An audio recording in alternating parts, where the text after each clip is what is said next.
Good evening, gamers, and welcome back to the Australian Esports University League for World of Tanks. We're entering round 2 of the competition, and this week we'll decide who is the university to beat. I'm Mendrix, and joining me this evening to help break down all the explosive action is Formal. Mate, how are you feeling? Yeah, I'm pretty good right now. I'm kind of keen to wake myself up, get back to the action. Last week, my first time dipping my toes into this world of tanks, and it was a lot of fun. So I'm hoping week 2 can deliver and then some. That's definitely a whole new world, but before we do jump into that action, Formal, we do have to read out the sponsors, give them a shout out and let them know, hey, we do love y'all because you help make everything possible. So, Predator, conquer new worlds with Predator Gaming today.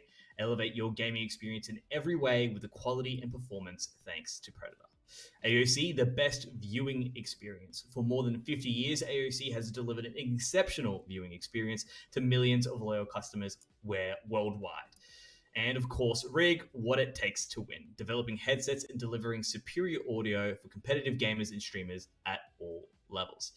Now, Formal, we will have the opportunity to get to check out the University of Queensland versus the University of New South Wales first. And then a little bit later, after a bit of a break, we'll get to watch the University of Newcastle and the University of Waikato battle it out. Now, which one are you most excited to see? I mean, obviously, it's going to be, the University of Queensland, right? That's going to be my answer each and every week. A mix of it being a school where I'm from, plus the inclusion of Dark on that roster. He's been able to play this game at a pro level. So whenever he's, woken up and playing at his full strength, I think this University of Queensland team is going to be a lot of fun to watch. And speaking of which, we're already just jumping into that action now. And you heard it here. Dark is the one to be watching out. Of course, it's going to be Cliffs, Mines, and Ghost Town. We do get to start out. Oh, it doesn't look like Dark's playing, though. This is what I mean. Dark has to show up, and Dark didn't show up. Instead, he literally didn't show up. Yeah, but I will say this UQ lineup was quite successful last week as well. Not be Scorpio and Hot Rod. There are definitely no slouches on the other side, of course, for UNSW, Asian Penguin, Habiwa, and Epic 389. Well, looking at everything that's happening here, a little bit of deviations already begin to happen. I mean, typically this competition's just been dominated by VKs entering to the field, but we only see one this time around. Of course, we've got the BUG on Hubewa there, Skoda on the Epic, Hot Rod's running the P43 BIS, and the Scorpio on the Cromwell, and a North also on the Cromwell. So they've spotted each other out. They're ready to jump straight into it as well, and a little bit of high ground action there seems to be what they want to see here, and I feel like it's UNSW a little bit slow to the mark here, and we do have Hubewa running in right now. Let's see if he's going to take some shots or some damage for his troubles. Yeah, I mean, UQ has done a good job of sort of setting themselves up on the mountainside at this stage. However, Hot Rod, a little late on the rotation, will get spotted out, and the first shots do get fired down onto Hot Rod. Scorpio kind of lurking behind some of those higher cliff faces. It is going to keep Habera a little bit more honest. They can't really rush entirely in. However, Hot Rod with that late rotation did get punished for it, as did Not Beast actually up on top of the tower. Asian Penguin was able to get a good shot on them as well. So UQ just kind of getting picked apart right now. Yeah, Epic is taking a little bit of damage, though, for all of that trouble. So at least there's a bit of a trade coming across, but you can really tell who's taken the worst end of this trade. And it's definitely University of Queensland now. Of course, they do have a bit of time on their side. They are on defense, so they can just sit back and wait for UNSW to make their move to come around. But with all this little bit of extra damage that's come into the mix, you can see that there is definitely a UNSW team raring to get themselves into the action as Asian Penguin now begins to move up a little bit closer and join in with Hubewa. Yeah, I'm curious to see how this mobility really will play out. Eventually, though, Asian Penguin, the one heavy, the one VK on the map, is going to get nitty and gritty with it. And here comes the play by UNSW. They've got UQ surrounded on two sides. The heavy hitter should be Penguin, and Hot Rod will be the one who gets in danger, gets chunked even lower, somehow still standing. Scorpio as well, rushed down by Hubua, is taken to 220. One or two more shots, they will be gone, and that is the front line from UQ starting to dissipate. First casualty, second casualty. UNSW still 3 members strong. Yeah, all that's left is not be sitting on the high ground just to wear off or hold off against three very strong tanks here. I mean, Beau has definitely been bruised, but still is going to be very useful. One good shot will need to be landed in order to deal with that BUGI, but Asian Penguin now also beginning to join the fray as well as that move is coming in. It honestly looks like a vice grip beginning to make its way onto a very unfortunate piece of metal. Yeah, nowhere really for Not Beast to go. A bit of a desperation play trying to get back behind the He's making it work! BGI. Hubua actually taking it quite low and will go down. Epic in a 1v1 against Not Beast, that could still go either way. However, look down below. Penguin has already made their way to that control point, and it's going to force Cromwell to really be proactive here. They do wrestle control of the tank before it goes tumbling down the side of the cliff, yet Epic is still on that hunt, and Penguin is still putting pressure on the point itself. The two standing tanks are doing a bit of a battle up above. The Skoda actually losing out the initial trace until a big shot on Not Beast takes him down to really one frag left. That will do it, and round one goes to UNSW. And there was a moment there I was thinking to myself, damn, Not Beast is making that tank dance. I honestly managed to get around, get a kill, somehow get through a number of shots and fires, taking no damage, and then really bruising out the next opponent afterwards. That was actually a pretty good play. Unfortunately, though, the strong work was put in early there by UNSW. They managed to get those early kills, and even though Not Beast did a good job, it was a little bit too late to make a difference. Yeah, the front line just allowed themselves to get surrounded, and you could almost argue that UQ put too much earnest on the high grounds. Now, we didn't get a chance to go over our maps before, so quickly, we'll go over that. Yes, we did start off with Cliff. After this one, we will be going to Mines, and following that, it will be Ghost Town. As we take a look at our standings after this one, or rather the points, I should say, you can see the work that Not Beast did. Nearly double the amount of damage from the rest of the team. Actually, it was double the damage of the rest of the team. However, not enough to get past Epic on that Skoda. Yeah, you can see a lot of damage coming across from Epic in that sense. And Asian Penguin just able to sit back relatively safe, also managing to deal about 563 damage. And all these little things begin to add up, especially if those little bits of damage from Hibera and Asian Penguin start off early, because then it just relates to tank kills. And at that point, when you're having to deal with three different fronts, it's just too hard to really overcome at that point. And we saw that happen with Not Beast. That being said, though, of course, we're going to be flipping those sides now. It's going to be UNSW moving into the attack, I believe, and it's going to be UQ moving into defense. So a little bit of a difference there in that sense. But of course, the other thing was to take into account Ghost Town. One of those rare symmetrical maps will be the tiebreaker. So if we do get to that point where it's going to be 2-2, well, that means we will be seeing Ghost Town. If not, if one team manages to walk away with the wins relatively early, won't have to worry too much about that Ghost Town coming into play. That said, if we do get to Ghost Town, that's why your attacking side is always going to be so important, because that is how the tiebreaker is determined for who gets priority on side selection on Ghost Town. And I have to admit, that was a very fast victory for the University of New South Wales. As soon as they spotted that rotation, they were willing to commit to the fights, and they really rushed down UQ on top of that lighthouse. So I'm curious if that's going to put more pressure on UQ to kind of match that aggression, or if they're going to have that more conservative approach. If we go back to last week, UQ, they really like spreading themselves out when they were on the attack, and they always try to send, that medium take almost on a different flanking position. This time around, though, they're actually grouped together, and it's UNSW who is a bit more spread out, and possibly for the better, because it looks like Hub may have found the moving UQ side. Now, if they can get out alive, that information can get passed on, and New South Wales will have a chance to react. Well, we can see now that they're making that move around. They might make a quick jump up through this little section here from the back end, and maybe go through the hills if possible. You can see Burr's already on a big retreat there. Doesn't want to deal with three tanks all at once. And I really love the positioning that's actually been put into place here by UNSW. As you can see, Epic there back on that Skoda once again, just chilling out near that lighthouse area, just to sort of make sure everyone can get through. We do have, of course, the Coliseum there on the side that the players will make their way around, but I really do feel like UNSW do have UQ pretty much mapped out at this point, and something really special needs to happen here if they're going to be able to make it come out on top. I mean, Scorpio and Epic do spot each other, but the rest of UQ has been spotted as well coming out of that Coliseum. So again, information favoring the University of New South Wales. Meanwhile, Hub has gone all the way back behind the point and is going for a very extended flank. There has been enough time. UQ might be able to suss this out, but for the most part, you wouldn't really expect that much distance to be traveled, and it's kind of matching the sort of flank play by Scorpio in the 1VK at the moment for the UQ side. The Coliseum approach, because they got spotted, they are going to back away, and UQ, they're trying to find a gap in the eyes, I suppose, of New South Wales right now, but they still haven't found that opening. And this is what actually makes Cliff like so hard to play, right? It's a very limited route map, which makes it easy to learn, but very hard to master. And the players really do need to think through what they need to actually do in terms of what's going to be their strategy moving into it. You can see that North Beast and as well as Hot Rod are beginning to redouble back around. It looked like they were trying to think, maybe we could move around the map towards this side, but they're going down the guts once again. Perhaps they thought enough time has passed and the team on the other end, the UNSW, won't realize what actually they need to go for. But they've just sat and chilled. I mean, they've got 4 minutes and 20 seconds to play with. They're in relatively good positions the entire way through, and it doesn't even look like UQ have found a place that they want to crack through at this moment in time. And that's a bit of a problem because when you take that into account, even though they have that more HP, they do need to get themselves into a favorable position. I just don't see them finding it just yet.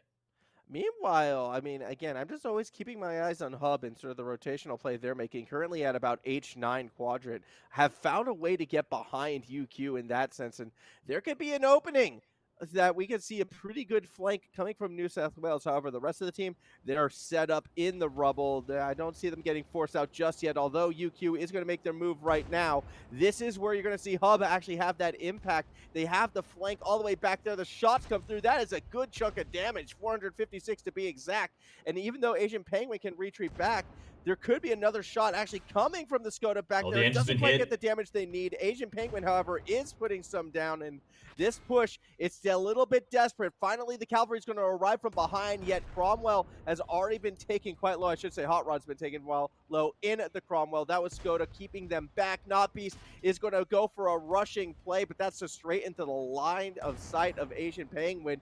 Good chunk of damage down onto Not Beast. We'll get the flank onto Skoda, and that should be a kill onto Epic, I should say, onto the Skoda. Either way, Not Beast now is going to try to run away. Hub has been able to rotate forward. You still have Hot Rod on that back line, but one sneeze and they will go down, and that one sneeze could come sooner than later because they're the last member standing. Yeah, and Hot Rod now is sitting back 72 HP, just a slither of health to actually get through this. And Bebella's ready. He wants to get in there. He's got everything rolling at this point in time. Has been spotted, so they do know exactly where everyone's going to be moving at this point. But definitely is going to be one of those scenarios where the cat is hunting down the mouse. Cromwell, Hot Rod on the Cromwell is trying to get away at this moment in time, but eventually he's going to be able to get into sight. You can see that Bebella is holding that shot, wants to make sure that it's going to be right on the mark when it hits. And damn, was it on the mark there. He really just lined up the sights and got that final kill. And UNSW looking pretty good into this first map, into the second round. Yeah, and it's kind of fun how that second map played itself out, right? Hub was initially the player who got caught out, a little out of position on that scouting, got chased a little bit, was able to travel all the way around the distance of the map to find that flank, and was the difference maker on that initial UQ push. That's how come things fell apart quickly for them, and of course Hub was the one who got to chase down that final destruction. So really well done by the New South Wales side. I mean, they looked just as strong attacking as they did on defense, and right now they definitely are the team showing a bit more poise than their UQ counterparts. And you really have to take into account as well the way that they use the information that Hubella gave them. Asian Penguin and Epic positioned themselves pretty damn perfectly. They've had themselves in some good spots in the hills, also covered by some brush in the cover. They get that extra camouflage in, and that really allowed them to get those extra shots off and just completely deal with Hot Rod and Not Beast immediately. Of course, Scorpio came running in just to try and get some extra information, the same way that Hubella did, but didn't get the opportunity to escape and was really just cannon fodder at that moment in time. 168 damage was really all that was given at that point. So, sorry, not 168 damage, 636 damage what was given at that point there, but you can just look at the amount of damage Asian Penguin was able to dish out, 1,490. That information that Hubella gave just by finding out that initial scout was just huge. It absolutely was. And moving forward, I'm going to be so curious to see how UQ is going to be able to react to that.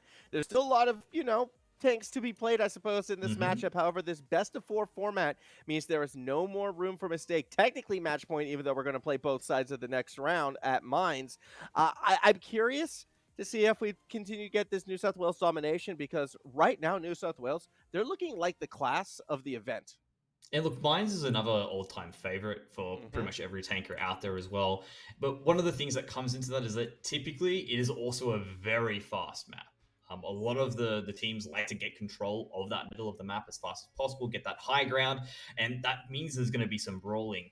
So UNSW have shown that they're very apt at able to do that. UQ, of course, have the ability to do so. So we've seen it with Dark, we've seen it with Not Beast as well. Basically, it's going to be on those remaining members of UQ to really step up and put themselves in a position where they're able to handle this quick attack power from UNSW.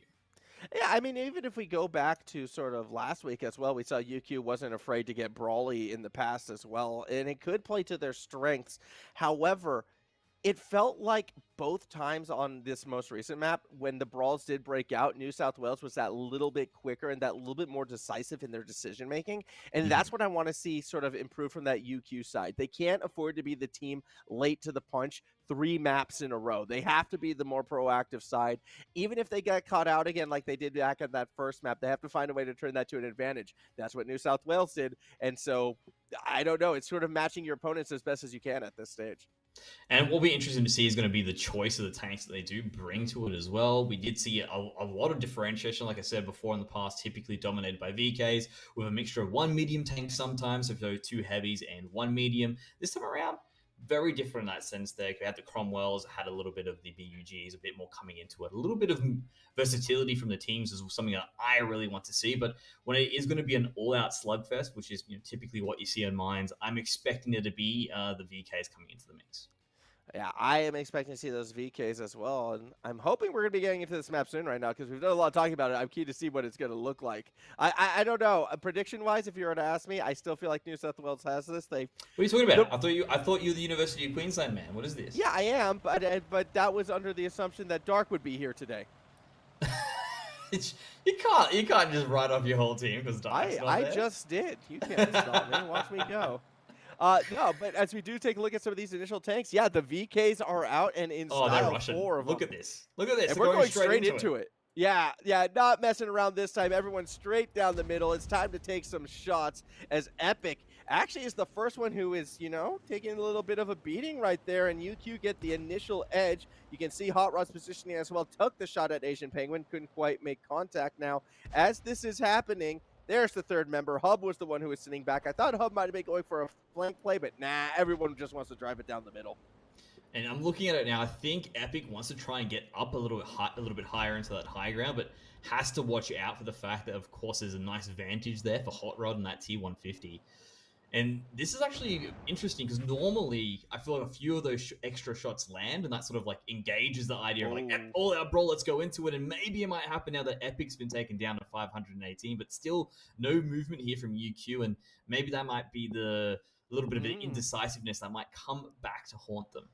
Yeah, exactly. This is sort of that more passiveness that I was talking about before that didn't work out for them in the last round. Maybe they can still turn it back in this. The ARL 44 of Epic, though, has been taken quite low as we take a look at interesting movements actually out of Hub going for the flank. And this is what happens when UQ kind of plays that patient game. I do imagine, though, they will expect something is up. Hot Rod should have the read on this one. It's all about picking that right timing. I imagine as soon as Hub is going to get around that corner, that's when we're going to see New South Wales press. Well, as we do get to see Hubera making the way past the AOC cliff, things are going to be a little bit rough here now for UQ because they do need to get themselves around there. He's going to hug this side of the cliff here. I don't think they'll have the depression angle to make a move, but they are suffering on the fact that Epic has taken a little bit of extra damage down to 105, and this will probably signal the go time. Yep. And the timing of Epic going down was actually quite terrible for New South Wales because the flank play isn't there yet. Asian Penguin, left all on their own, is going to try to start strafing and brawling, yet Scorpio just stays right in their face. Hub now is going to get more involved. They're trying to get up that hill as fast as possible, but the Penguin has already been sent back to the Antarctic. Hot Rod leading the charge back towards Hub. We've swapped sides on the map, but in a 3-against-1, I'm kind of banking on the side of 3. Never doubted UQ. I don't want to hear anything else as Hub starts to get run down right now. Nowhere to go but back to the point. Not Beast coming around the outside of Hot Rod. Expect the shots. Actually, kind of ricocheted right there. Didn't get the damage they needed through, but now on that flanking position, the shots can go right up the butt of Hub as they continue to try and take down Hot Rod. I think it's just a matter of pride at this stage, although Scorpio's quite low right here. Hub, one more shot should take him out. They get the second, but won't get the third. Not Beast brings it home for UQ. Yeah, just too much for him to overcome in that moment in time, though. Unfortunate in that sense there, but of course this does mean that UQ is still alive at this moment in time. We're up to 2-1. And of course, with things going to be swapping around there on who's going to be on attack and who's going to be defense, it's now getting a bit interesting here. What do you reckon is going to be the case? You reckon UQ now is going to be able to come out on top? Is going to win in this scenario here? You're going to never doubted them for a second, right? Yeah, no, never doubted this side. Look, brawling has been their specialty so far and what we've seen from them. And even though the brawls earlier in this series hasn't gone their way, when you have both tanks going straight up the middle, or I should say all 6 tanks just going straight up the middle at each other, I'm not too surprised. It was UQ that won, and they showed that decisiveness. They actually pressed before New South Wales was able to set up their own sort of flanking play. They recognized something was up. They rushed down the other 2 tanks, used the numbers to their advantage. They improved. They adapted to how this series has been progressing. So there's a real chance actually that UQ could take us to our first decider of the season. One of the things we have to take into account, of course, is there was a plan there in place from USW. A bit of, I don't want to call it poor decision making. I think the expectation was that Epic wasn't going to take that damage, which really was the sort of signifying stance there for UQ to make their move. And that might have been enough time bought for a really good position there from Hubewa to come in and just start firing from behind. And things would have been a lot different, perhaps, if there wasn't that sort of idea of, yep, one's down to 10% HP. Let's go, go, go, go, go. And what do you know? There's only 2 of them. How perfect was that going to be for the University of Queensland? So things definitely beginning to look a bit interesting here. This team that was previously looking like they could just never really fail, finally been scratched. A little bit of blood's coming on through, and could obviously give some momentum here for UQ to actually bring it back. And who knows? I'd love it to go to Ghost Town. Like Ghost Town, we haven't had a chance to have a tiebreaker map come into the competition yet. Why not start here? I mean, the potential is there for UQ. It's whether or not they're going to be able to capitalize on it.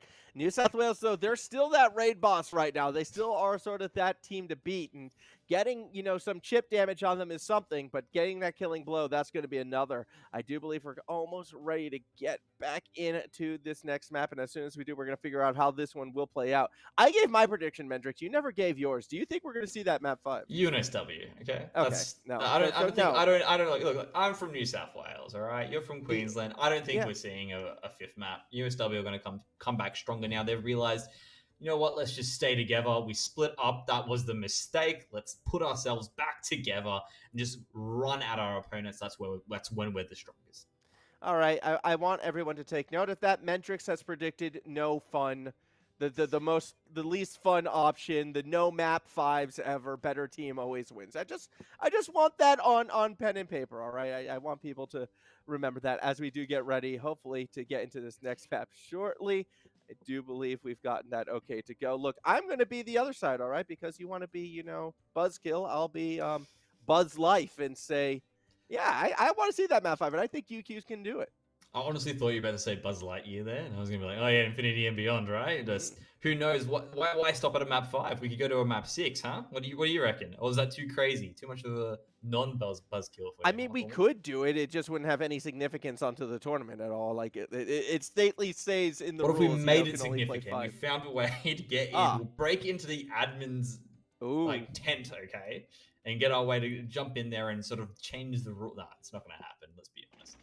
It's never going to be happening. But that is something that we have to put for another day, because guess what? We are now jumping into the next round. Here we can see it's going to be University of Queensland on the attack, University of New South Wales on defense, and the team's running straight away for that mid control, trying to get a little bit of extra high ground is always nice. Yeah, but UQ's actually mixing it up. They're going through the river instead. They're not opting for that straight brawl. Instead, they're going to try and set themselves up in a very unique position comparatively. That said, New South Wales, they are spreading when it comes to that river bank, and I imagine they're going to be able to suss out something a little bit different here. Not Beast is the one who will be able to try to scout the New South Wales side, and with that shot actually taken as well, I'm sure that's been heard by the New South Walesians, and they are aware. UQ, they're going for the river. As no, oh wait, no, Epic's still No, taking pot shots as well. they're They're not too taking sure pot. yet. They're trying to figure out where Yeah, they are right now. That's all they're trying to do. Is like, oh, what if he's here? Shoot. No, he's not. yeah, the Same thing's pot happening shots. on the other side. I want to see which direction Asian Penguin is looking at right now, because if Asian Penguin's still looking forward, they will get spotted out. Yeah. However, there's the rotation. Now he'll see UQ. They've been spotted going underneath, and I think a little bit had to do with the fact that Scorpio did hit that checkpoint from across the pond. Not Beast actually taking some very good shots on Asian Penguin, getting some chip damage down as Epic comes screaming around the corner. This is a very risky angle. It's going to be a long flank play, though, as well. As you can see Hub in the background going the long way. Yeah, it's going to be really on Not Beast as well to see that, but Epic already taking ridiculous amounts of damage, down to 884 HP as well. The next few shots are going to miss. Hubs now managed to get in around, and Not Beast is the one who's taking the shelling down to 786. Hot Rod and Scorpio are thinking about making their move in as well. They're trying to single out and kill Epic if possible, but they're also being shelled in return. Asian Penguin comes in for defense and actually defends. Hubs involved. What's going to be that? Oh, but he does go down Scorpio with the first kill as well, and a lot of action is happening here. They're now just continuing to converge. Your Asian Penguins down to no HP. A bit of a ram as well is coming off. And look at that. Hubert is now the only Hub's one still left. full health. Yeah, but Hub is still full health. True. And yes, you know, they might be away from the action, but Not Beast is the one who be caught out. That's a That shot. is big damage. That's another coming big from shot. downtown. And yeah, I don't think Hub's got that 1v3 in them unless they can really make something crazy happen. Yet they're sitting quite exposed right now. Hot Rod should be able to press through that river, force the angle, because Not Beast is drawing all of Hub's attention. As you can see, yep, that T150 Hot Rod just kind of driving right on through that Riven Scorpio as well, sitting back. Another trade goes in favor of Not Beast, who now has the confidence to press forward. Why? Because Hot Rod is behind. Nowhere for Hub to go. Although the first shot may have missed out of Hot Rod, it's not going to matter. Scorpio will get credit for the kill. That's right, the one at the far, far reaches of the screen was the one who got the snipe shot through, and we're going to a map 5. And what a way to actually turn this around. We were expecting it. I definitely was expecting it. It was just going to be, the idea, hey, you want to fight over that high ground. If you do go for it, you get that advantage. Well, there ends up being a little bit of a flip in the switch in the strategy. Let's take the low ground. Let's put ourselves in a better position, perhaps be able to catch out a few opponents. A few early shots managed to get some good chip damage down, and it really did rattle UNSW. And look at the amount of damage that North Beast was able to put out in Hot Rod, 1,642. Absolutely paling in comparison to their components in UNSW. So UQ really showing up to play. And you know what? I may be the buzzkill, but you predicted it correctly. We're going to a game 5.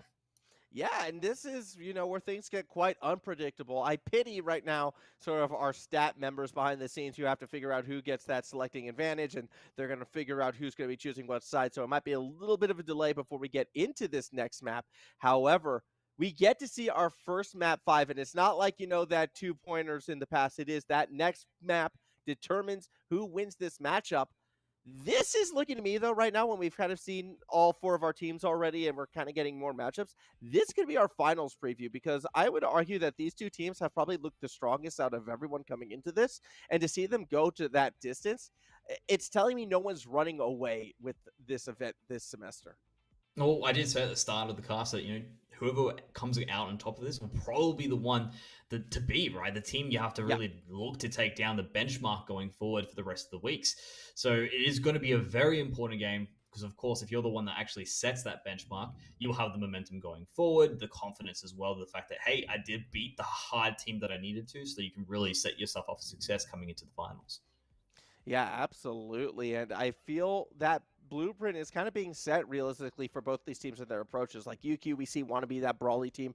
New South Wales, they're constantly looking for the flanks. They're constantly looking for, I suppose, some way to outmaneuver their opponents, which is why it's surprising they really doubled down on the 3 heavies that last map. They didn't really play to their mobility strengths. I think that's just a symptom of Mines probably doesn't play into realistically the way that New South Wales wants to play, which is why, as we are going to Ghost Town, our 3rd map, I think this is going to favor New South Wales again. So even though I was like, yeah, UQ is going to bring it back, we're back in New South Wales territory, and I think they're going to take this series here. Oh, fair enough. Well, you heard it here, like now, folks. Right? Formal has really just thrown away his own team. Said, you know what, not going to be the one that's going to come into that, but going to be completely fine on that sense. Now, I think there is a little bit of a wait time here before we Yeah. do jump into that as well. So that means we'll be just moving to a quick break before we do bring you that final map. So, guys, please don't go anywhere.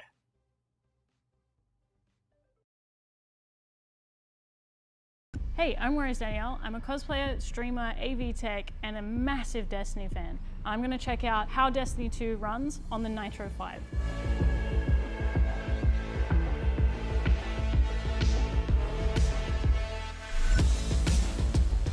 Look at this. Look, bring the camera in. Look at this. This is running Destiny at highest. It's still hitting 60 frames per second. That's insane. That is absolutely insane. I don't believe it. I cannot fathom that this thing has that much grunt in such a tiny form factor. And there's so much going on the screen at the same time, like particle effects and stuff. And I can barely hear the fans too. If I had headphones on while I was gaming, you wouldn't even hear it. I like this thing. Can I take this? Will you guys mind if I take this? Like actually, hold on. Is this plugged in? This way, smooth, get away. It's fine.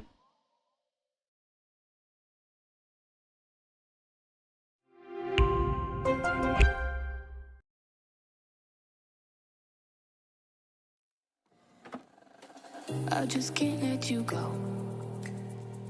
Lord knows that I've tried to. You said I was the only one. No one likes being lied to. You made this mess and left me with the pieces. Now I wanna burn all the bridges between us. I can't focus, I can't forget. I've been thinking too much lately. I just need to clear my head. I just need to clear my head.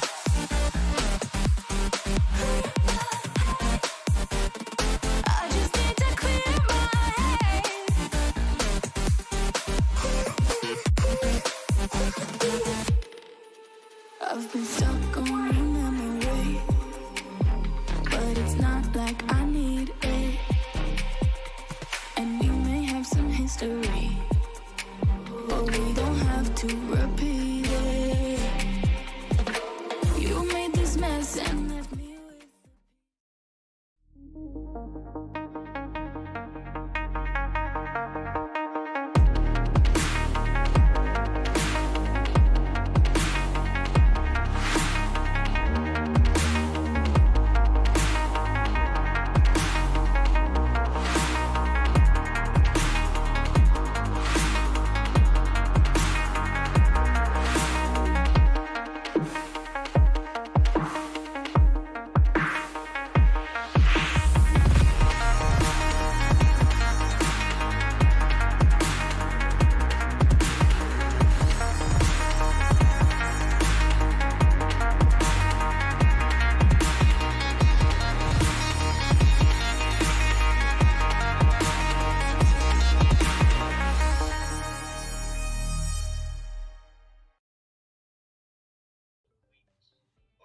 And welcome back to the Australian Esports University League for World of Tanks.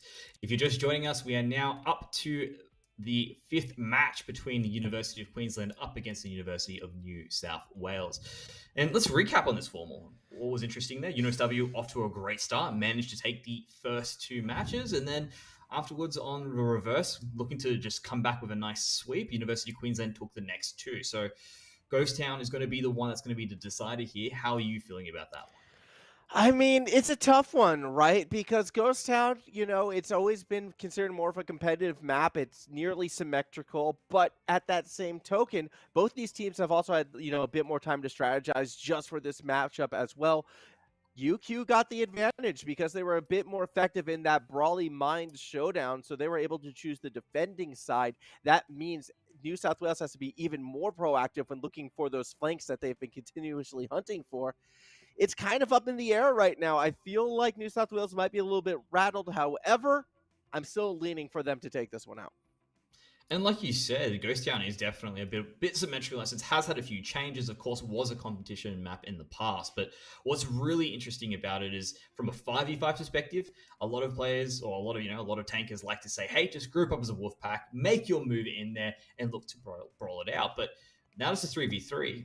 A little bit of extra room to move. Maybe you can find a good flank into that. We know for a fact that the University of New South Wales likes to look for those flanks, so might deviate from that Wolfpack strategy. Send someone down the sides there, perhaps maybe 2 tanks down the middle there to see if they can attract a little bit of attention, and then make their play with that flank. So it'll be interesting to see if that is what happens there for UNSW.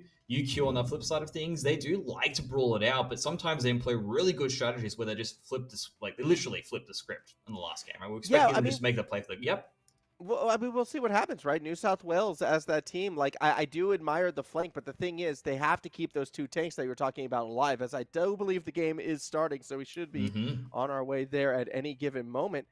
That's what my eye is going to be on. UQ, they were hesitant on the first couple maps, but then when they got more decisive in forcing those sort of 2v3 issues, that's when they started to bring it back. We are at the Ghost Town, however. VK, VK, VK, VK, and a couple of Skodas to match. Yeah, pretty much in that. You can see what they're going for. Basically, the 2 heavy, 1 medium combination. Basically, having someone that's a little bit more nimble to make that move around, scout out that information, and make the play.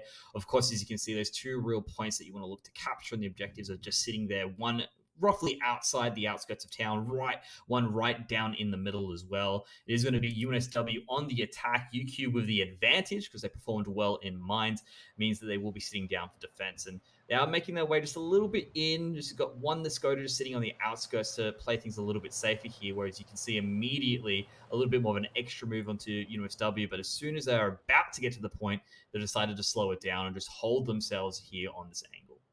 Yeah, you can see, though, once again, it is sort of that, 2-1 approach coming from, well, this time both these teams, New South Wales, like, they are keeping, I believe that is Hub, so far back. Hub has been the flanking player, right? Like, that's been their role. Take the medium tank, look for the flanks, and at the moment, you can see Hub, I think they're going to really take that scenic route around the outskirts of this map and try to find another way into the Ghost City itself. What I don't think New South Wales is really prepared for, though, is actually the positioning of Hot Rod. Hot Rod's nice and neatly tucked up in the back right now, didn't move into the city, didn't look to get super brawly, and I wonder if New South Wales is going to be prepared for that. Yeah, and it is a really good spot there as well. Has a little bit of brush there for the camouflage. Of course, is going to be on the high ground as well. Might see Hub coming in as well from that flank. And if he does spot out Hub basically coming in from that backside, is going to give all that information straight away to North Beast and Scorpio. And that's going to be really key and keep them alive. And not only that, a little bit of extra free damage is always nice right on the onset. I'm loving these aerial shots of the Ghost Town as well. It's really showing how much no one would ever want to live here.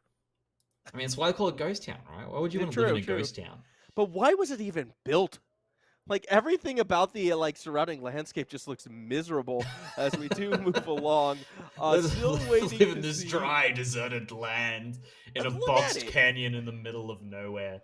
Who would want this place? I don't know. I don't know. It looks rough. I mean, realistically, I think the action for this one is not going to start unless, we see our heavies can run into each other. And there we go. They do spot each other. Scorpio and Epic catch each other on either side. Why? Well, that is because New South Wales did press onto the point, and it is sort of forcing UQ's hands. And it's interesting. The team that was supposed to be being defending now has to go on the attack.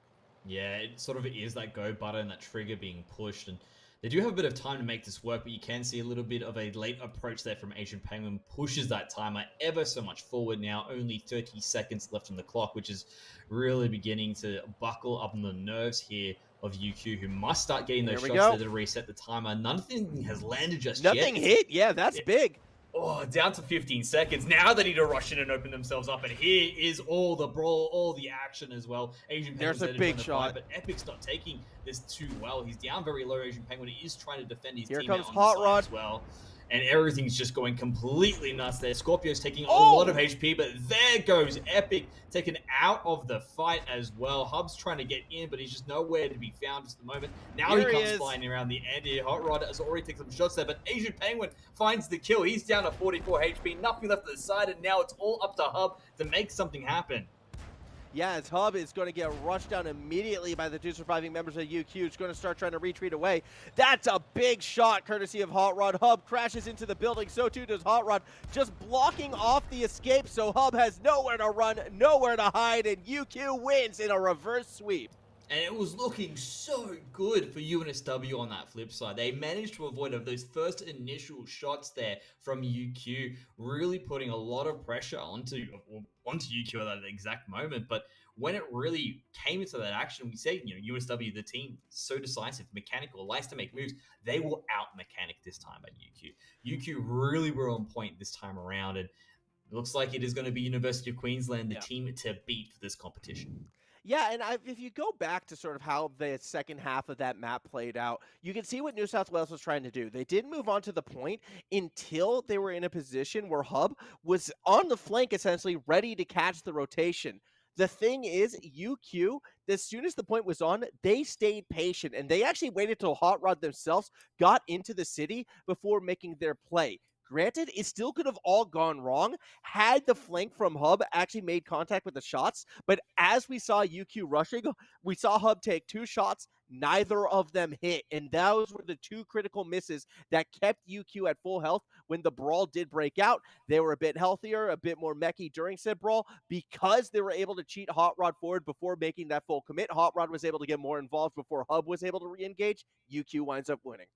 And you can really take into account that if those 2 hits did land, it would have made a difference. I mean, you take into account another tank going down that little bit earlier. That's another shot that's taken. That's another 2 shots that your own teammates who would have been alive that little bit longer could have made the difference for. And we see completely different results. So things really just coming down to that little margin at the very end. But of course, it is going to be the University of Queensland taking the lead in this competition. And we still do have another match coming up for you shortly. It's going to be the University of Newcastle up against the University of Waikato. So please do not go anywhere. We'll be right back after a bit of a decent break.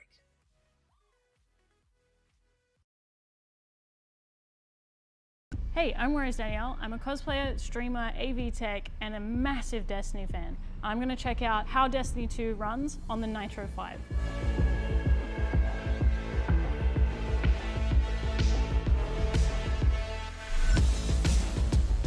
Look at this. Look, bring the camera in. Look at this. This is running Destiny at highest. It's still hitting 60 frames per second. That's insane. That is absolutely insane. I don't believe it. I cannot fathom that this thing has that much grunt in such a tiny form factor. And there's so much going on the screen at the same time, like particle effects and stuff. And I can barely hear the fans too. If I had headphones on while I was gaming, you wouldn't even hear it. I like this thing. Can I take this? Will you guys mind if I take this? Like actually, hold on. Is this plugged in? This way, smooth, get away. It's fine.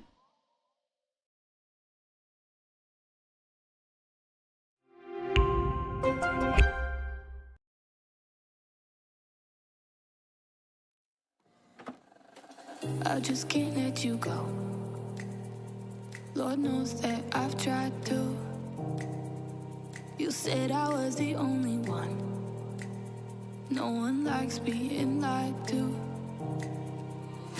You made this mess and left me with the pieces. Now I wanna burn all the bridges between us.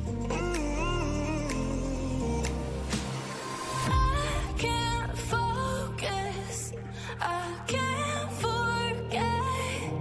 I've been thinking too much lately. I just need to clear my head. I just need to clear my head.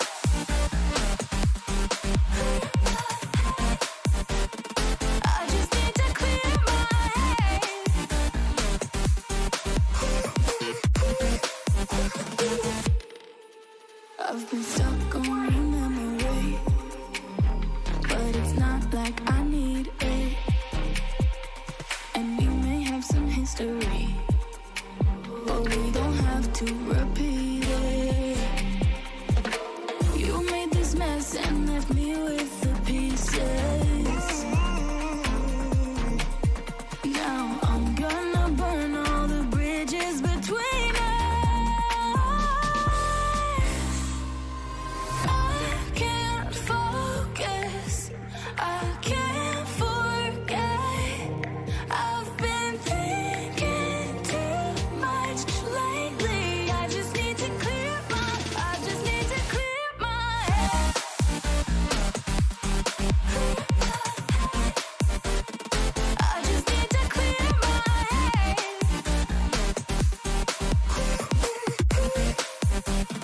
I just need to clear my head.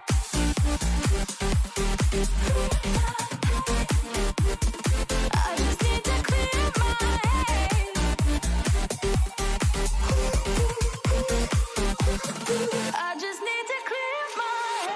I just need to. I just need to clear my head. I just need to.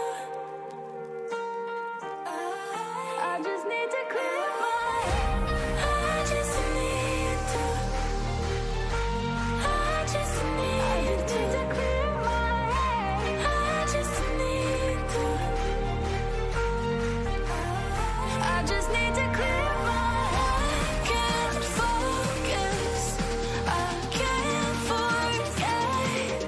I've been thinking too much lately. I just need to clear my. I just need to clear my head. Oh, clear my head. I just need to clear my head.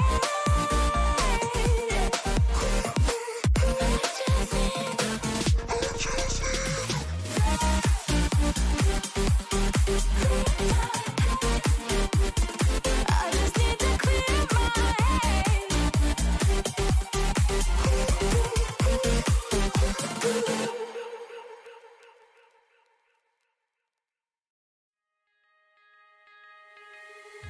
On my mind, succeeded with hope, and you were sure I couldn't agree that we were meant to be.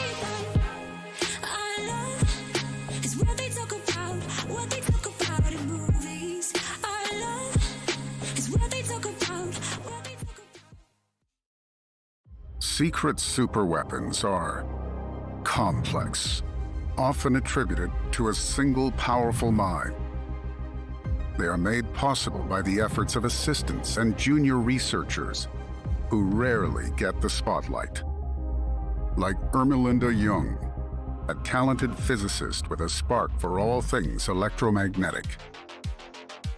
Despite being young, Ermelinda contributed heavily to a classified high-tech tank project. But along with that, Miss Jung developed automated sentries for that large-scale vehicle. She even conducted performance testing of the units while piloting various tanks. The Luva was used to assess their targeting, and the T-92 to check their pathfinding. The sentry's performance was optimized, and so was Ermelinda's. A brilliant young scientist became an aspiring tank commander. Make Ermelinda Jung fight on your side. Pick up the September drop from Prime Gaming. High voltage. Along with the Magnetic Commander, it offers you a choice of 2 out of 6 items.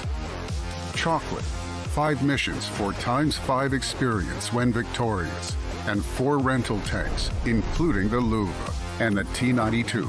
You're also entitled to the fully charged decal, the Spark of Genius medal, a day of premium account, and more missions for ×5 experience. Acquire the high voltage package by clicking on the dedicated World of Tanks Prime Gaming page. Link your Amazon and World of Tanks accounts. Proceed by clicking the Allow button and redeem the offer. If you did all that while in the game, just exit and log in again to get all the great stuff. Visit the official site for additional information. Claim high voltage to honor the unsung heroines of engineering and all junior specialists doing their job well, and also some of their superiors' job. See you in battle, Commander.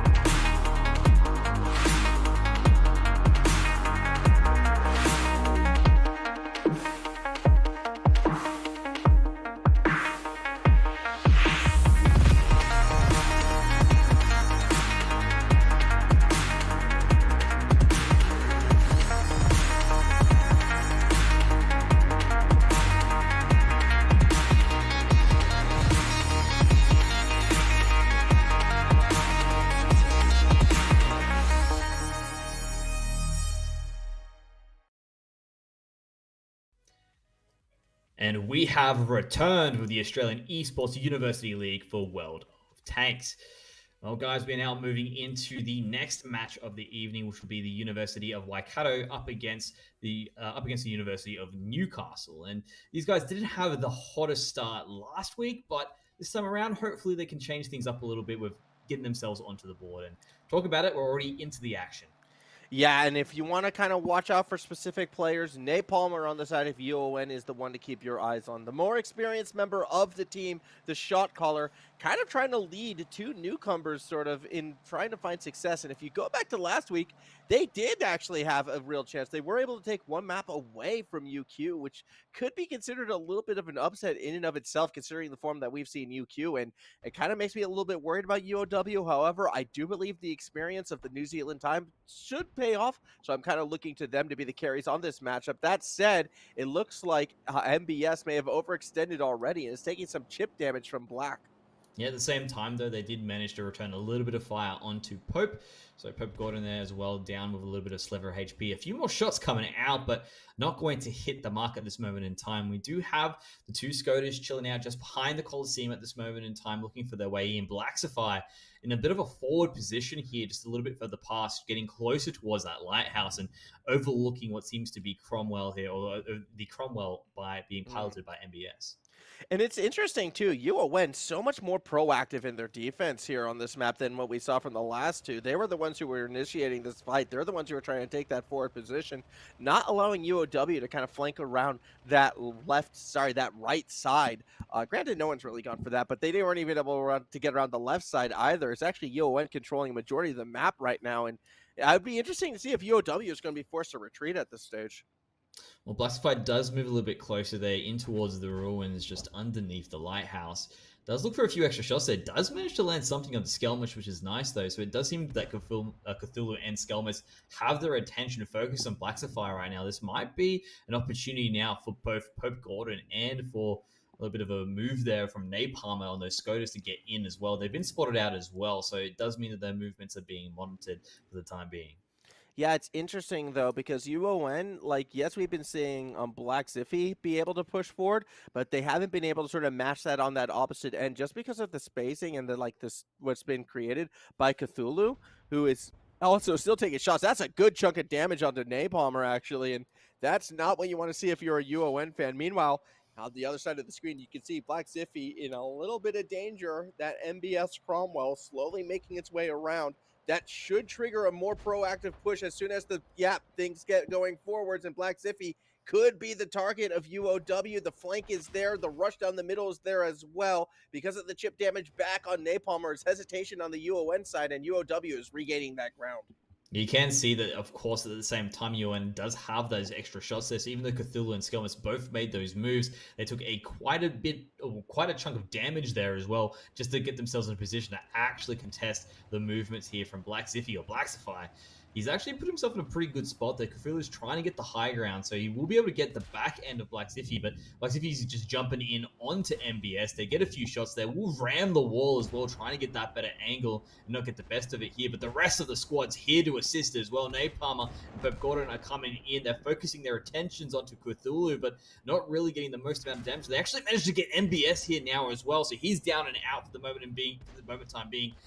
Pope Gordon is the person that's down the lowest of HP at this moment, but it's just absolutely not Cthulhu doesn't see him. actually moving in. Yeah, Cthulhu doesn't see Pope Gordon. It's a pretty easy flank. The damage, though, not really there. Not the strongest shot, and Cthulhu is able to turn it around. Now UON, they're kind of stuck amidst the ruins right there, just off screen. You know Skelmis has been taking those pot shots in. Cthulhu is going to go up against a second opponent in Napalmer, and this time Cthulhu runs away, jumps off a cliff, and kind of ends it themselves. Okay, I mean, that's one way to approach it, you know.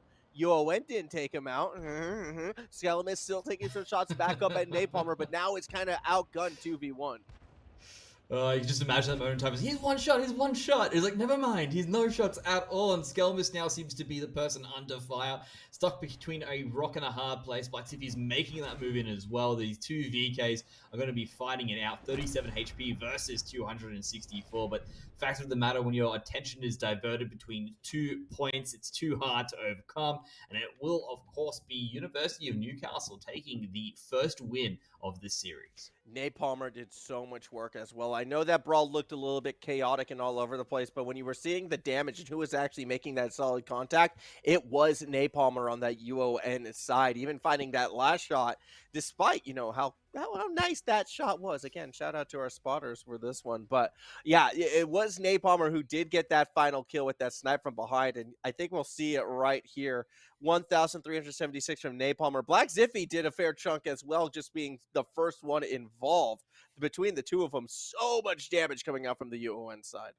And Black Ziffy did such a good job as well, considering at the start was the focus of attention there for the University of Waikato. UOW was trying to make that move and actually single out Black Ziffy, but unfortunately, in the end there, they still had the support from Napalmer and Pope Gordon. And like you said, Napalmer landing so many good shots really allowed Black Ziffy to remain safe and, of course, provided a little bit of extra support towards the end there. And the damage being dealt really illustrates, you know, how effective this team is in terms of what they can do. So UON off to a fantastic start here. Of course, Newcastle want to continue to push it forward, look for 2 wins, and, of course, just jump out the very end and maybe get lucky with another win at the very end then the next map. So looking for that 3-0 now that they've got that initial push here. Changes that we could possibly see from UOW, though, to make things a little bit better then. I think all they need to do is just tighten up those mechanics a little bit. The strategy seemed pretty sound. If they had a little bit of better movement, I think they would have had a much more healthier tanks coming into the scrap, and that would have actually made all the difference. I feel like they got a little bit desperate, actually, towards the end right there on the UOW side. When they went for that rush, thinking that they got Black Ziffy out of position, it left them exposed to Pope Gordon and Napalmer, who up until that point had been pinned down on the opposite end of the map. It just wasn't a clean push that kind of let them down, and once things did get brawly, they were at about a, 600 damage total disadvantage going into it, and that to me felt like the difference. However, if we take a look how that entire map played out as a whole, it got very scrappy and very sort of cutthroat quite quickly. I feel like moving forwards, this matchup is still very coin flip in my eyes. I definitely don't want to write off UOW just yet because of that sort of awkward play. In fact, now that they're going to be on defense coming into this second map, I feel like it will play quite well to them because they can afford to be a bit more patient and we won't see them overextend. Yeah, a lot of it also comes down to the fact that if you are in a good position, you don't have to really worry about tanks making their way onto the points. You just have to make sure that you land those shots, because that's really what's going to be the thing that ends up, I guess you could say, throwing a little bit of a gunk into their system, into their machines, because if they aren't able to land those shots when their opponents do jump onto the point, it does mean that they will have to stress it a little bit. There'll be a bit more rush when they do have to make those moves. So hopefully they can sit back, relax, and play to their strengths. Yeah, we'll see if that's going to happen. I do believe the game is shall head to our second map in just a few moments. Fair bit of pressure right now on the team from New Zealand. They came up a little bit short on that first time around. However, if we learned anything from our last series, Mendrix, it doesn't matter till you win that third and final map. We've already had our first reverse sweep, our first game 5. So even if this one does go in favor of Newcastle, this series is far from done. It's true. I mean, what do you call it? It ain't over until the big tank shoots. Yeah, something What like do that. you I reckon? don't know. It ain't over That's, until I reckon someone that's what picks you're saying. artillery. That's what I want to say, All but right. no one ever takes True. artillery. Actually, that's the case. I reckon that's something Oh, that you can take into account. SU-100. Speaking of which, Yo! coming out big with this one here. Nice little change up here. Cthulhu just showing us what they can do with the SU-100. Now, let's see how they do to actually begin to make use of this tank, because really on the flip side, they do have the VKs along with the Cromwell, which is again your typical 2 heavy, 1 medium. I'm honestly looking at UNW here though for the advantages in this one, the attack here. They've got pretty beefy tanks coming to the mix, and you can tell they do know how to handle a scrap from that previous match. Yeah, they definitely should be able to kind of hunker down and get scrappy with it. That said, you know, with the SU-100, I don't expect it to be as caught up in the fray. Expect it to be a little bit further back and in that defensive position. And I think this suits UOW because, again, last time they kind of pushed, they kind of are extended, they kind of got a little bit sloppy. Now they, in theory, should have been able to be a little bit more hesitant. However, take a look at the map. Already getting into those ruins, UON, they just rush straight to the middle of the battlefield. And that means once more UOW, they have to be the more proactive team, and that's where their weaknesses lie. And this is really unfortunate for UOW because it looks like it's a really nice entrenched position here now for the University of Newcastle. Oh. They've got those ruins, they've got a bit of ground there. They can actually make a move. The fact that they've got a little bit of depression angles to actually use those the rain to provide a bit of extra protection. Napalmer, though, even with everything I just said, is the person that takes the worst end of that trade, down to 489. So things actually beginning to make a bit of a turn here now for the University of Waikato. Oh, but here comes UON around the corner. The target's going to be MBS, who's just getting shelled, but not a lot of damage going through quickly, and the returning fire is doing a good chunk back down onto Pope Gordon. Napalmer from their angle cannot do much to help out. They have been spotted, yet the front line gets the job done. Pope Gordon able to get that first kill, but health overall not favoring UON despite having 3 tanks alive. They get the second. Skeleton is still left standing. I'm not sure what happened there to Cthulhu. I think they were sniped by Napalmer, who is now looking to reposition themselves. Black Ziffy just trying to hold on, losing out on this duel against Skelemus. Yeah, but is still getting a big chunk of damage into Skelmus now as well, down to 324 versus 83. And you can tell Skelmus doesn't really want to take the next pot shot here. He's actually beginning to peek out a little bit there to see if he can maybe get the final kill as well, which is a bit risky, but you know what they say, fortune favors the bold. You do need to get moving, and here comes Napalmer here looking for the flank. Perhaps can get a really good angle here onto Skelmus, who's too preoccupied with Black Ziffy, and that's going to be a problem if he doesn't make a move now to find a way to make this at least a 1v1, because this is really just going to be just a good position for Napalmer to get into right now. He's going to be able to have the fact that he's got support from Black Ziffy when he does come in, and he's shooting through. He's been spotted. 3, 2, 1. Oh, never mind. Got rid of the engine. I knew something was coming off that countdown, and it's actually Black Ziffy who falls. Skelemus still in it with the chance. Napalmer's going to try to get close. First shot from Skelemus does ricochet. Napalmer now going to try to find that flank. The speed paying dividends. Another shot onto the ammo. And look at Napalmer driving circles around the VK. Gets it done. Victory to UON. Yeah, no, Napalmer really understanding what he needs to do when it came in for that move there. This isn't the first time that Napalmer likes to use that mobility to the advantage there, gets in, gets that kill, and unfortunately that Russian tank destroyer that's been brought in here, a little bit of a deviation from strategy from the University of Waikato, doesn't really hit the mark there, unfortunately, and looks like it's going to be another early victory for one of the teams here taking it out. Now at 2-0, means they're on match point going into the next map. Yeah, this is really good for UON as well because they are the faster team. And when we're going to Mines, our second map, that speed is going to be key. We know how brawly it can be. And, I mean, this matchup has already been super brawly, unlike what we saw before in the previous series where UQ had their shines of light despite dropping the first 2. I really feel like, even though the final scores have been close, UON has just been that little bit faster, that little bit more accurate, and Napalmer, who we highlighted at the start of this series, has been coming up even more clutch. And even though Napalmer, I mean, was the person there with the nice picture frame finish there, getting that final shot onto the kill and then getting the cool little pan over, Black Ziffy is actually going to be the top damage there. Of course, Black Ziffy spent more time onto the fight, was able to sit back and take those shots as well, while Napalmer was looking for the better flank there just to seal the deal. But you really can't discount what the rest of the members here from University of Newcastle providing. Pep Gordon as well, down to 863 in terms of that damage being put out there, but did go down relatively early, so was a little bit of that cannon fodder, but made sure to trade effectively so that life wasn't just sent away in vain. Yeah, and we'll see how this kind of goes forward from here, though, when things do get more brawly. It was at this time in our last series, it was like, okay, UQ needs to be more decisive, and I have to say the same thing for UOW. I feel like their strategy has been a little bit more turtley, and they've been giving too much earnest over to UON, who's then been forcing UOW into sort of awkward fights and awkward situations. UOW can't allow themselves to be caught out like that. And I can't help but remember when we saw UQ actually go for the alternate route going through the river and how that seemed to mess up their opponents in New South Wales. I want to see more strategies like that employed right now by the UOW side. Try to mix things up. Don't go full conventional, but be fast about it. Any hesitation is going to get punished in this matchup. Yeah, I couldn't agree more in that sense of things. And we are moving, of course, across to that next map, which is going to be Mines. And what's interesting in that sense is that typically we've seen this map be the one that everyone likes to get the high ground, is going to be a bit of a rumble. Of course, it was the University of Queensland that showed us, you know what, there is another way. You can look to take the low ground. And as long as you're the person that is going to be put yourself into better position first and actually catch out your opponent who's trying to think, what the hell is going on here? Why aren't you doing what's expected?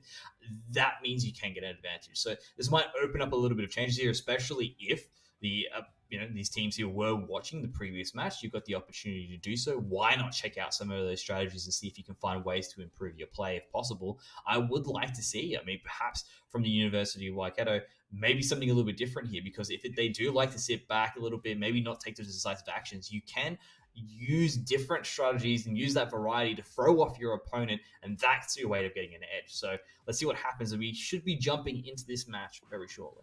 Yeah, we're about to hit the Mines, as it were. A map known for being fast, a map known for being brawly. Two things that seem to play into UON's wheelhouse. They're 1 point away from taking this series. Granted, even if they do go up 3-0, we still will play our fourth for tiebreaker purposes. So the series won't be done just yet. However, going into the fourth, you know UON would love to have this series under lock and key. Absolutely. Just be very confident going into it as well. Perhaps as well, the players like to have a little bit of fun on that fourth map as well, if it has already been decided. And University of Newcastle already being very quick off the start here, using those Cromwells with their great mobility to make their way around the map. And it is going to be what seems to be a bit of a brawl here in the center for some control. Already a bit of damage there onto Pope Gordon as they do jump towards the higher end of the map. And Black Sapphire, of course, on a little bit of a heavier tank, is going to be coming back end on the rear. But now that they've all set themselves up in position here, it looks like UON has the edge just in terms of position.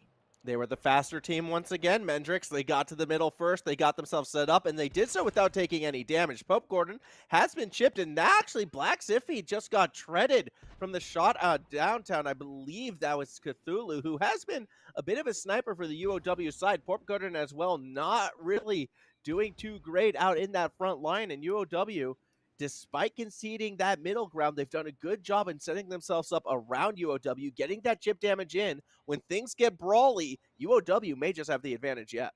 Divide and conquer seems to be the aim of the game here for the University of Waikato. It seems that Napalm is trying to make a move around as well. Didn't actually spot out Skelmuffs. They're just chilling on the side there, of course, has the extra cover from that back end of the cliff face. Is coming around there as well. Might be seen by Pope Gordon, but once again, has enough cover there, so it isn't going to be the situation. Of course, Cthulhu and Well are being seen in this position for the time being as well. And now we do see that Skelmuffs has been spotted out as well. Napalm are trying to make a decision here, but none of these players really knowing what to do in this state, because they have just really changed things up. Now, the big thing here, of course, is that University of Newcastle are on defense. They're the ones who can actually wait out this clock. So, of course, we do need to have a little bit of a movement from the Grasshoppers, and it seems they're looking for the low ground here, just past the AOC cliff.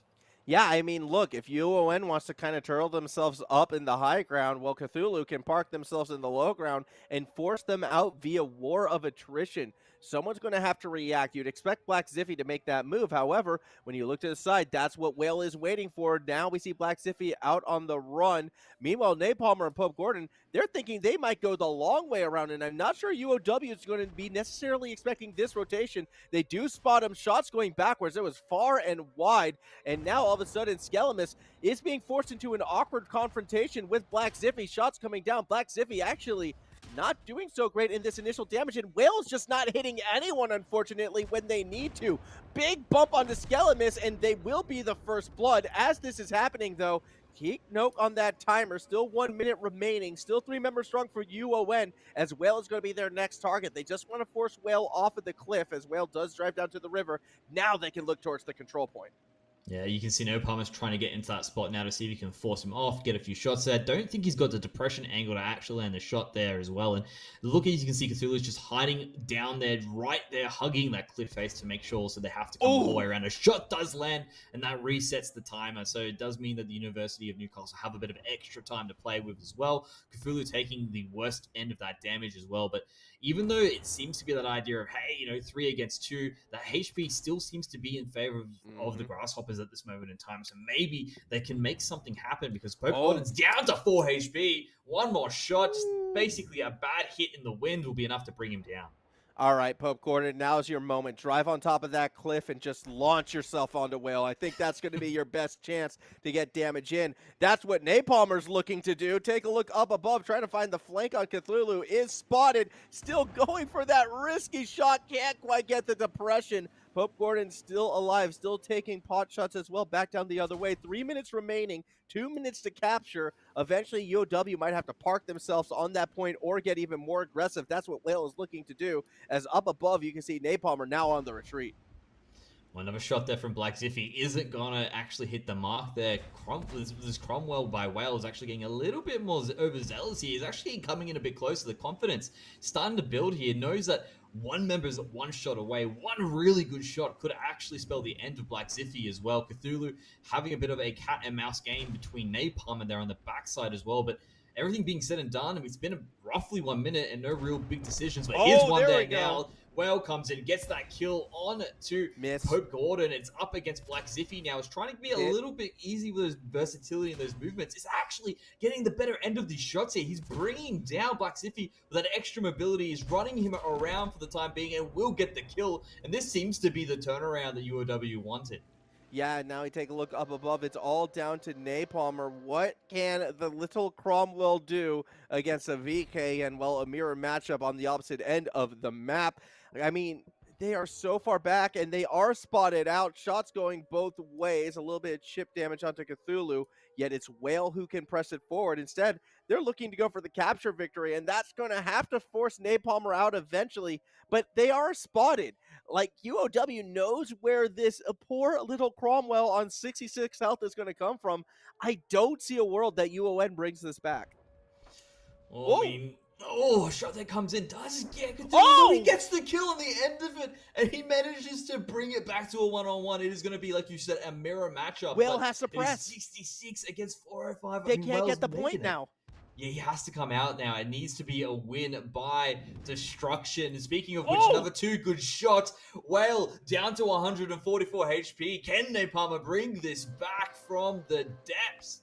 1 minute on the clock. Whale can play this patiently. They've been chipped so low, yet Napalmer, they're just going to try to play keep away. A little bit of ring around the rosy right now. Speed's in Whale's favor. Can Napalmer get around the corner? Their eyes are back. Shot fired, miss from Whale, and that is more time off the clock. Now Napalmer's just having a runner for it. I mean, why stay in fight? You just need to survive for another 35 seconds. One shot could end this. Whale is going to look for the angle, going to look for that next shot. Mountain in the way, then will be the house. He's spotted. You gotta take it here. There's the shot. It's wide to the right. Time to reload. Shot back, misses as well. Whale with another chance. We'll be able to find it. Napalmer, if they get around this mountain, this map is done. And I think they have driven to safety.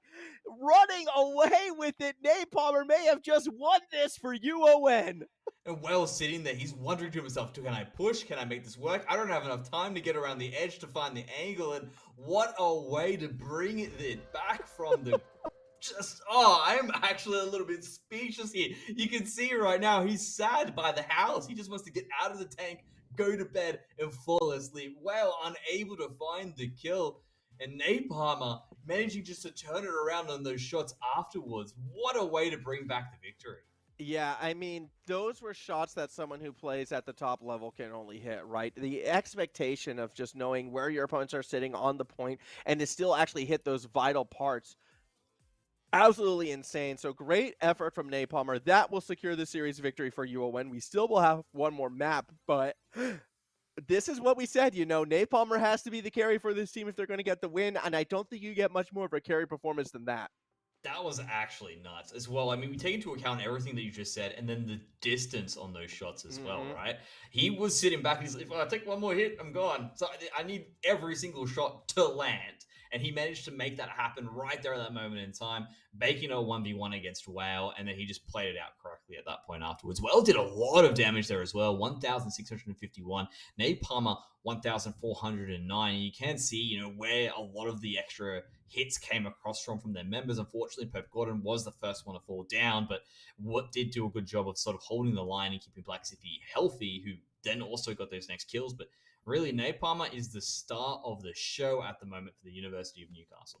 Yeah, absolutely. I mean, Black Ziffy does get a lot of damage out as well, and I think it's kind of been the unsung hero to a lesser extent by us. They've always been involved, always been finding some kills.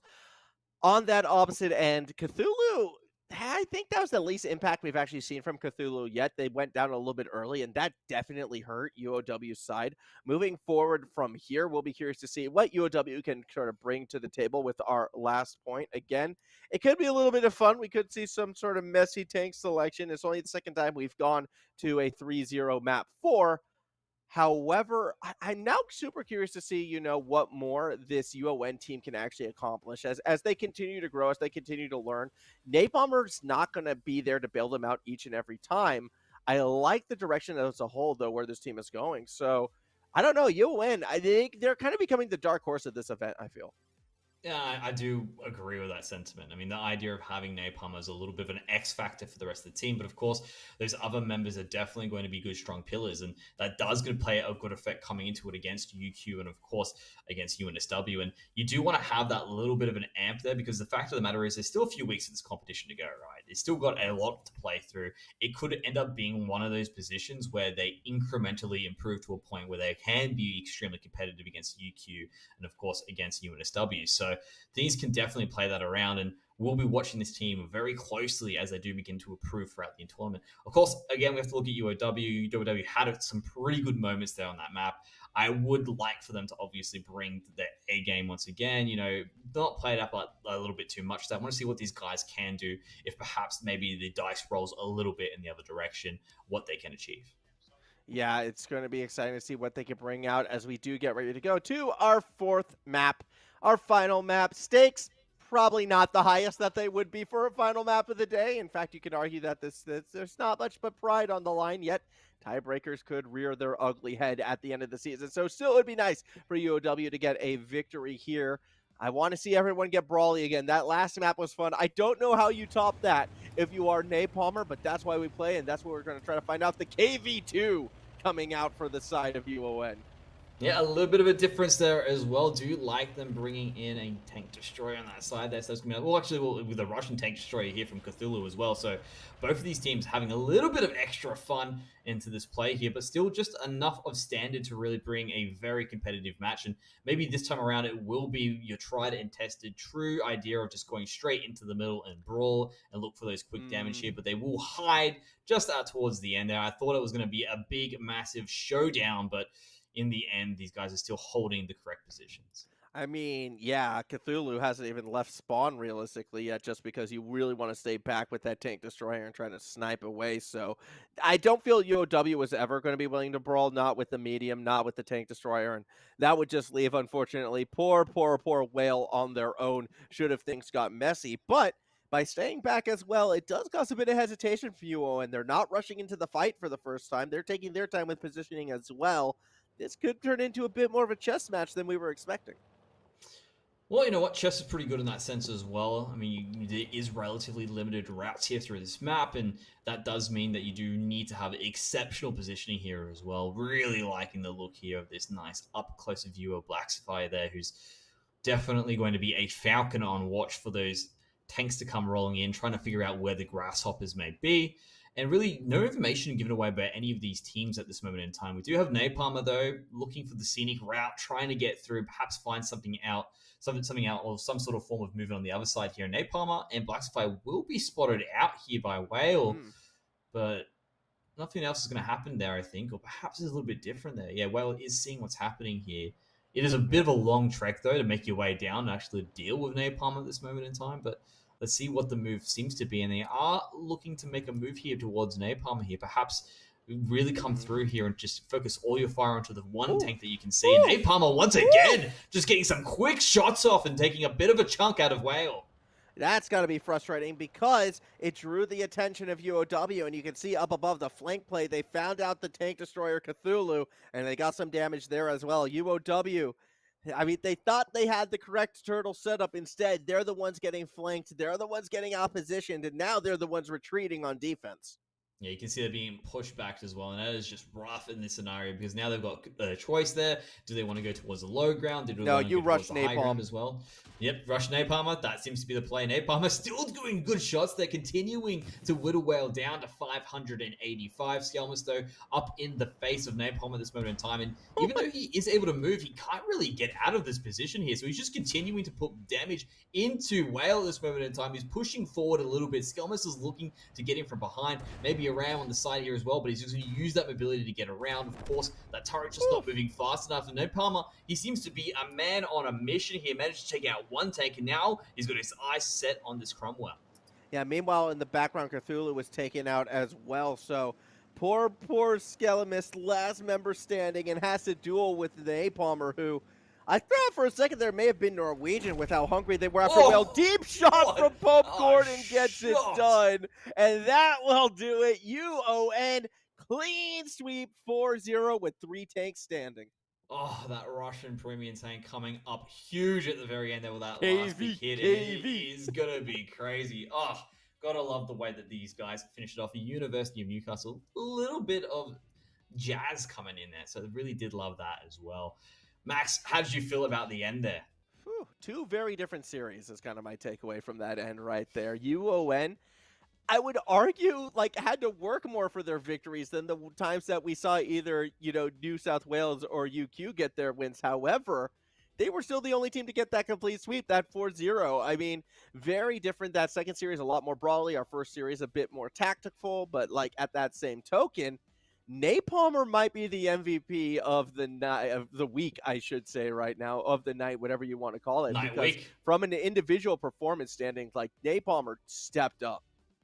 Absolutely. You can see just not only in like that initial map that we saw, but right before as well, when it looked as if there's going to be a real opportunity for UOW to make something back out of the end of it. Nope. Napalmer just snatched that victory and closed it out, clinched it out for the University of Newcastle. Very well played there. I would love to actually see the results as well, just to see who did the most damage of that last map. And as we can see, they're being brought up now. And wow, poor Cthulhu as if you didn't know. was unable to do any damage, so that's really rough. When you got a tank destroyer, he's not destroying. That's something that you'd be really sad on. But look at the amount of damage from Napalmer, 1,240. Pope Gordon really coming up huge as well with that KV2. That big damage shot towards the very end to close it out was definitely fireworks to our eyes. And that's something I really like about the UON side. They always have 2 people with the 1K plus damage. Like, there's always 2 real damage threats. And the third member, it's not like they're not doing anything. It's just, there's only so much damage you as a team can do in these situations. For the most part, it had been Black Ziffy, who had been kind of also right next to Napalmer. In fact, even in map 3, they kind of out-damaged Napalmer. However, map 4, yeah, Pope Gordon showing they can step up as well with the KV. A couple long-distance kills, really well performed in that middle of the map. So UON, I mean, they look like a very complete team, yes, and this could be a fun one to watch moving forward. So apparently, if you talk to the team, they say Pope Gordon, Black Ziffy, they're still very new to the game. They still have a lot of learning to do. Napalmer might be the greatest teacher I've ever seen, because you can't really tell that when you watch them play. I can just imagine him in the backside just shouting out, you guys need to do this, you guys need to do that. I'm taking the shots here as well. And maybe that's the big thing as well. Even though when his members do go down, the fact that he no longer needs to control them really allows him to pull out the full focus. He's no longer got his attention divided, and you can see something really special appear as well. So not saying that his teammates are holding him back, but it definitely shows that when he does put his full focus in, he can definitely land those shots.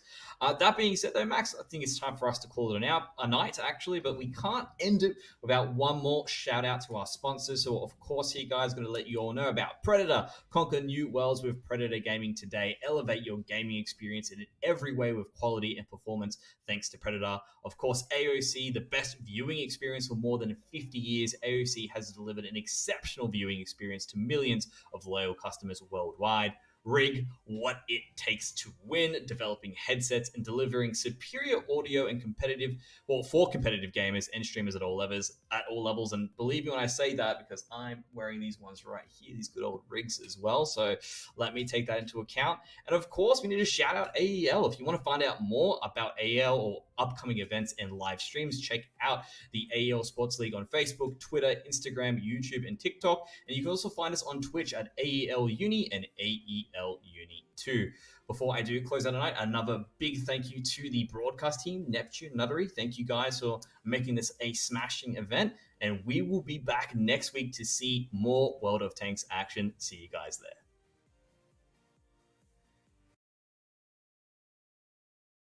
Hey, I'm Rose Danielle. I'm a cosplayer, streamer, AV tech, and a massive Destiny fan. I'm going to check out how Destiny 2 runs on the Nitro 5.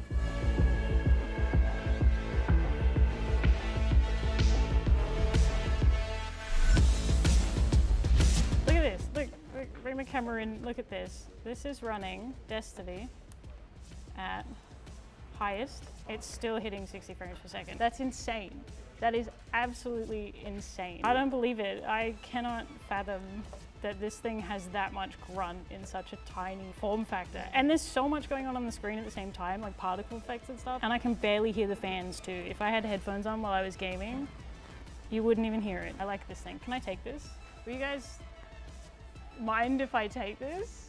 Like actually, hold on. Is this plugged in? This way, smooth, get away. It's fine.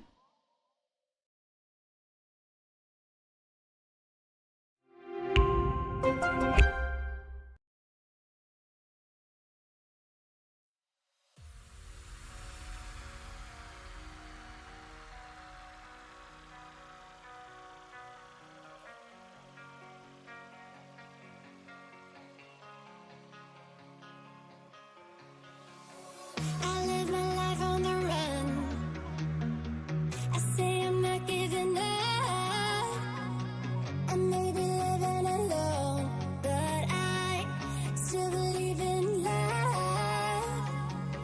In a similar way, I feel I'm losing my conscience. Traveling for days without my knowledge of provenance.